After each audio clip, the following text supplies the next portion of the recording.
तो हेलो दोस्तों, आज की इस वीडियो में हम बीए थर्ड सेमेस्टर का जो इंग्लिश का एक और पेपर है जिसका नाम है British and American drama. Basically इस पेपर में हमको 4 यूनिट पढ़नी है, जिसमें कि जो ड्रामा के टाइप क्या होते हैं, एलिमेंट्स ऑफ ड्रामा क्या होते हैं और लिटरेरी टर्म्स ऑफ ड्रामा क्या हैं, इन सबको पढ़ना है। तो आज की इस वीडियो में हम जो इसकी तीसरी यूनिट है लिटरेरी टर्म्स ऑफ ड्रामा, इसको देखेंगे। इसके अंतर्गत हमको फ्लैशबैक को देखना है, फॉयल को देखना है, फोर साइडविंग को देखना है, हब्रिस को देखना है, हाइपर बेटन को देखना है और मोटिव को देखना है, प्रोलॉग को देखना है, इपीलॉग को देखना है, नेमसिस को देखना है, पैरमेंट्यू को देखना है, पोर्टमेंट्यू को देखना है और पेरीफ्रेरिस को देखना है। तो आप लोग देख रहे होंगे कि कहीं ना कहीं मैं कुछ ना कुछ लिखा हूँ। तो बेसिकली इस वीडियो के रिकॉर्ड होने से पहले मैं एक और वीडियो रिकॉर्ड कर रहा था, लेकिन अचानक पता नहीं क्या हुआ, मैं तो करीब यहाँ तक चला आया था और वीडियो रिकॉर्ड करते हुए। लेकिन मैं जब मेरा नज़र जब मोबाइल पे पहुँचा तो वीडियो रिकॉर्ड होना बंद हो गया था, जिसकी वजह से मेरी मेहनत डार्ड हो गई। लेकिन फिर से मैं कोशिश कर रहा हूँ इसको फिर से कवर करने का। तो बेसिकली मैं जो पढ़ाना था मैं पढ़ा रहा था, तो बेसिकली जो भी कुछ लिखा हूँ मैं उसको बताते चला जाऊँगा कि क्या इंपॉर्टेंट है और किस प्रकार से आप इसको याद कर सकते हैं, अपने एग्ज़ाम में लिख सकते हैं। तो चलिए टाइम वेस्ट न किया जाए और शुरू किया जाए। तो पहला जो पॉइंट है फ्लैशबैक।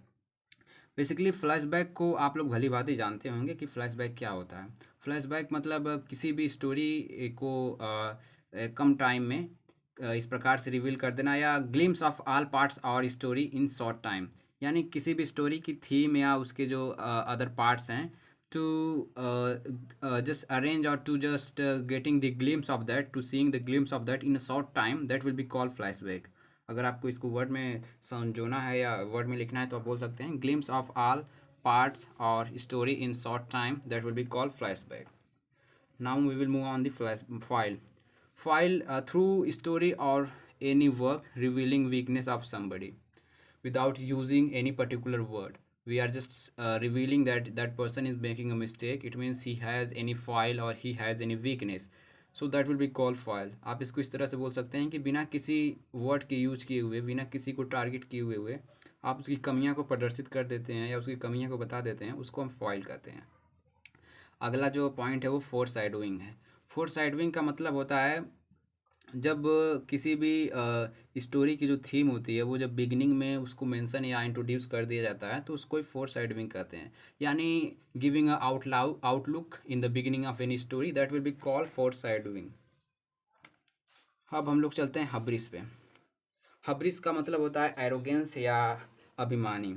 यानी कोई भी चीज़ हमारी सोसाइटी में है जो कि एक ट्रेडिशन के नाम पर हो सकती है, या उसको डिवाइन लॉ बना दिया जाता है कि नहीं ये भगवान के द्वारा बनाया गया रूल है, इसको सबको फॉलो करना है।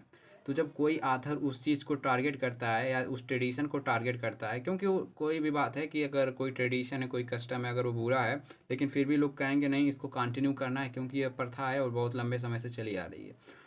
तो जब कोई लेखक उस पर्टिकुलर गलती या उस पर्टिकुलर कस्टम को टारगेट करता है through his work, so that will be called hubris. Okay, so you can say that disobeying any rule of society or divine through work, that will be called hubris. Now we will move on the hyperbaton. This will be also called hyperbation. अगर आपके सामने एक sentence लिख दिया जाए सी is sweet, तो आप लोग बोलेंगे इसमें कुछ खास नहीं है, नॉर्मल सेंटेंस की तरह सेंटेंस है। लेकिन अगर इसी की जगह स्वीट सी इज लिख दिया जाए तो आप लोग ज़रूर 1 से 2 सेकेंड रुकेंगे और सोचेंगे कि इसको तो सी इज स्वीट भी लिखा जा सकता था, तो क्या रीज़न है कि स्वीट सी इज़ लिखा हुआ है। यानी highlighting any words or any particular sentence in his work by the author for getting the attention or for taking the attention of the reader, that will be called hyperbation. यानी अगर कोई writer है या कोई author है, वो अपने कार्य को लिख रहा है या किसी वर्क को बना रहा है, तो अगर वो जब रीडर का कोई अटेंशन चाहेगा, अगर वो चाहेगा कि रीडर इस पॉइंट पे या इस सेंटेंस पे ज़्यादा से ज़्यादा फोकस करे, तो वो उस सेंटेंस को इस यूनिक वे या बोल्ड वे में लिख देगा ताकि लोगों का अटेंशन वहाँ पर जाए। तो इस वर्क को ही हम हाइपरबेशन कहते हैं। अब आगे देखते हैं मोटिव।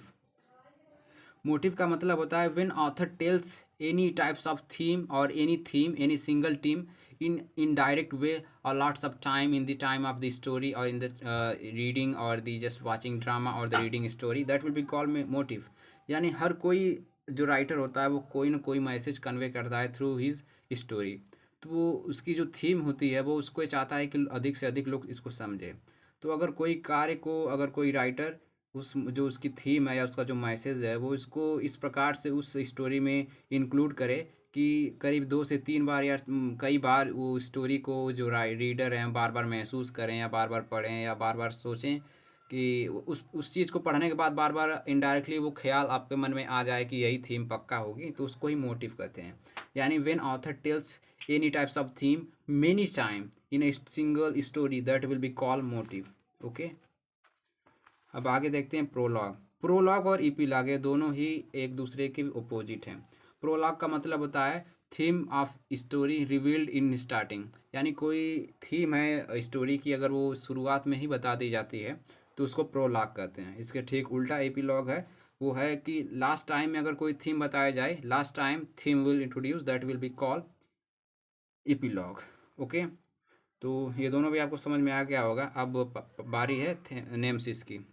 नेमसिस का मतलब है if in a story there is any bad character और any bad activity so that will get punish और दैट विल गेट ओवर, और if there is any good character और good activity so that activity will get awarded by that character by the situation, that will be called nemesis।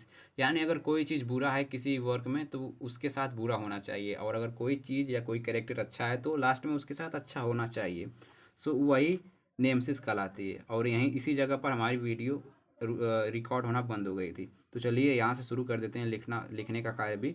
Awarding to good character and punishing to bad character. Okay, I think you will be getting my point.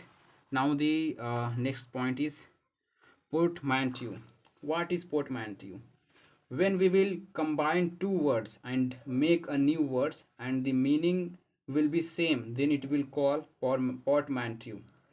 यानी मैं पहले आपको एक example देता हूँ, जैसे कि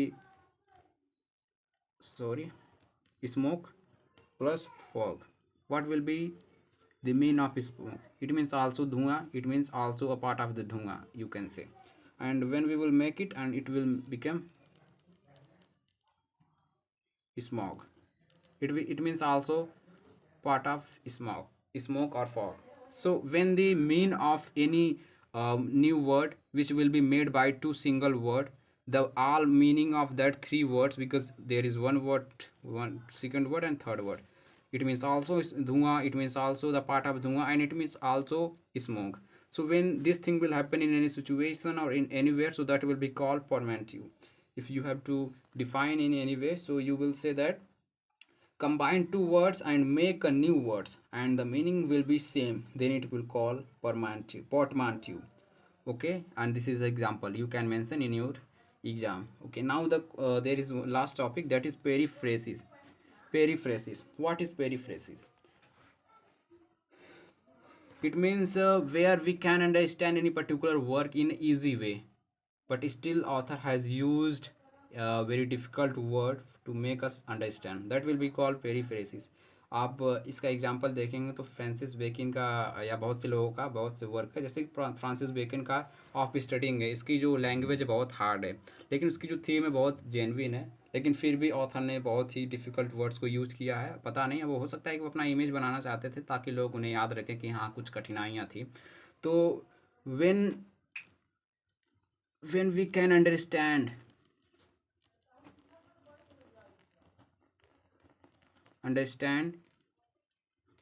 any work in easy way,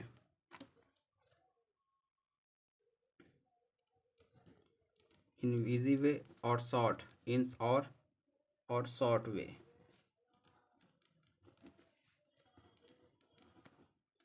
but author used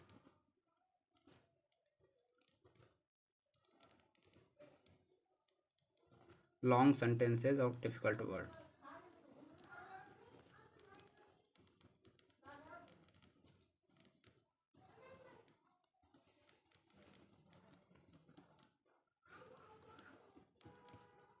that will be called periphrasis।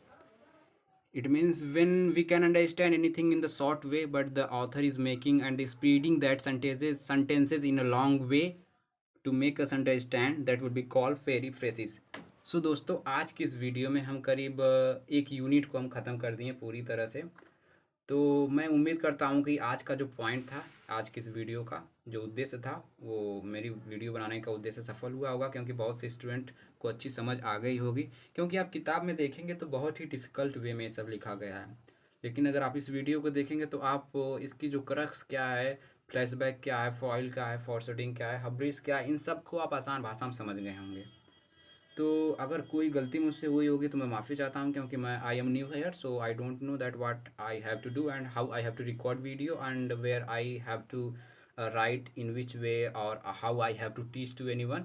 But I'm trying to my best. If there is anywhere where I have done any mistake, so I'm really sorry for that. And if you are observing that yeah, I'm doing this mistake, अगर आपको ऐसा लग रहा है कि मैं कहीं जगह कहीं गलतियाँ कर रहा हूँ, तो आप प्लीज़ कमेंट कीजिएगा ताकि मैं समझूँ। और अगर आप कुछ और चाहते हैं, कुछ और टॉपिक को चाहते हैं, तो आप सजेशन दीजिएगा, मैं और वीडियो बनाऊंगा। धन्यवाद। चलिए किसी और वीडियो में मिलेंगे।